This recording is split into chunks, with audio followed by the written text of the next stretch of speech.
आज मैं आप लोगों को सूक्ष्म शिक्षण में प्रस्तावना कौशल के बारे में बताऊंगी। प्रस्तावना कौशल में क्या होता है? ये देखिए, लिखने का ये है कि सबसे पहले हम प्रशिक्षु का नाम लिखते हैं, जो भी आपका नेम है वो लिखिएगा। फिर दिनांक यानी कि डेट लिखेंगे। फिर विषय लिखेंगे, कौन सा सब्जेक्ट पढ़ाना है। फिर अवधि है 6 मिनट की, ठीक है। टाइमिंग, कक्षा यानी कि किस क्लास के लिए आप ये तैयार कर रहे हैं। लेसन प्लान, कालांश में आपका पीरियड हो गया, कौन सा बेल चल रहा है वो लिखिएगा। प्रकरण को ऐसा ही छोड़ दिया जाता है। सबसे पहले प्रकरण को नहीं लिखते हैं। जब हम ये डिस्कस करेंगे, जो भी सवाल हम करेंगे बच्चों से, फिर जो समस्यात्मक प्रश्न बनेगा, वही समस्यात्मक प्रश्न से हमारा टॉपिक निकल करके आएगा, और वही टॉपिक हमारा क्या होगा, प्रकरण होगा। हमें ये नहीं बोलना है कि आज का प्रकरण ये है, बिल्कुल नहीं। जो भी टॉपिक निकल करके आएगा बच्चों से पूछे गए सवाल से, उसके बाद हम बोलेंगे कि आज हम आप लोगों को ये टॉपिक के बारे में कि ये पढ़ाएंगे।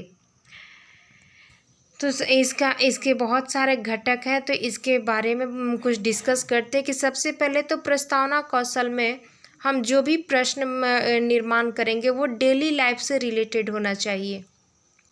जो भी हम डेली लाइफ में जो देखते हैं वैसा ही चीज़ होना चाहिए कि उससे, क्योंकि बच्चे अच्छे से समझ पाएंगे, बता पाएंगे, इसलिए डेली लाइफ से रिलेटेड होना चाहिए।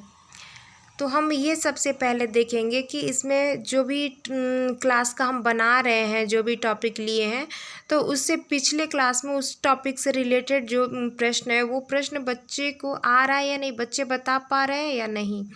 फिर हम जहाँ से बच्चे को अगर ऐसा लगेगा कि प्रश्न समस्यात्मक है, बच्चे नहीं बता पा रहे हैं, फिर हम वहाँ से उस टॉपिक को शुरू करेंगे। तो मान लीजिए कि हमारा टॉपिक अगर ब्रीथ है, ब्रीथ हम पढ़ा रहे हैं, तो हम सबसे पहले ये बोलेंगे कि बच्चों बताओ कि आप लोग विद्यालय कैसे आते हो। तो हम एक एक बच्चों से पूछेंगे और बोलेंगे कि हम जिससे पूछेंगे वही जवाब देगा। और फिर हम क्लास में कुछ बच्चों से सवाल करेंगे। तो कोई बच्चा बोलेगा कि हमारा, और ये ध्यान रखना है कि जो भी हम क्वेश्चन बनाएंगे वो क्वेश्चन क्या होना चाहिए, जेड फॉर्म में होना चाहिए। जेड फॉर्म में यानी कि जो पहला क्वेश्चन होगा उसका जो रिस्पांस मिलेगा बच्चों से, तो फिर उस रिस्पांस से हम क्या करेंगे, दूसरे क्वेश्चन का निर्माण करेंगे। फिर जो दूसरे का रिस्पांस मिलेगा उससे हम तीसरे क्वेश्चन का निर्माण करेंगे। इसमें हम मिनिमम 3 क्वेश्चन कर सकते हैं, मैक्सिमम 5 क्वेश्चन कर सकते हैं। तो सबसे पहला क्वेश्चन एक मैथ्स में, मान लीजिए कि मैथ्स हम पढ़ा रहे हैं। मैथ्स में मेरा टॉपिक है वृत्त, हम 7th क्लास के लिए पढ़ा रहे हैं। तो हम सबसे पहले हम ये बच्चों से ही निकलवाएंगे अपने टॉपिक का नाम। तो हम बोलेंगे कि बच्चे बताओ आप लोग विद्यालय कैसे आते हो। तो सारे बच्चे अलग अलग तरह से आते हैं। तो कोई बोला कि मैं साइकिल से आता हूँ, कोई बोलेगा कि मैं बाइक से आता हूँ, कोई बोलेगा मैं स्कूल बस से आता हूँ, कोई बोलेगा मैं पैदल आता हूँ। तो फिर हम क्या करेंगे, उनके रिस्पांस में से एक को उठाएंगे, एक वर्ड को, जिसमें साइकिल आ गया मान लीजिए। तो हम साइकिल को उठा लिए। फिर हम बच्चों से बोलेंगे कि बच्चे बताओ साइकिल में क्या क्या लगा होता है। फिर बच्चे बोलेंगे, कोई बोलेगा कि उसमें घंटी होती है, कोई बोलेगा पहिया होता है, कोई बोलेगा उसमें ये सजाया हुआ होता है, वो होता है, सीट होता है, जो भी हो, जिस बच्चे के दिमाग में जो भी चीज़ आएगा वो बताएगा। फिर हम उसमें से पहिया को उठाएंगे और फिर बोलेंगे कि बताओ कि पहिए की आकृति कैसी होती है। कोई बच्चा बोलेगा कि गोल होता है, कोई बोलेगा कि वृत्ताकार होता है।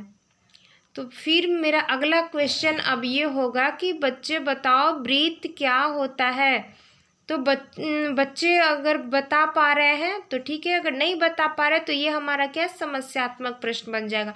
1-2 बच्चों को बताने से कोई फ़र्क नहीं पड़ता, वो हमारा समस्यात्मक हो जाएगा। हम एवरेज स्टूडेंट को मान करके चलते हैं क्लास में। तो अब बच्चे वो बताने में असमर्थ हैं। जो भी क्वेश्चन हम पूछे कि वृत्त के बारे में बताओ, तो बच्चे की जानकारी नहीं है कि वो वृत्त क्या होता है, सिर्फ वो आकृति से पहचानता है। तो इसलिए उसने पहले में जवाब दिया, लेकिन अब वृत्त के बारे में जानता नहीं है।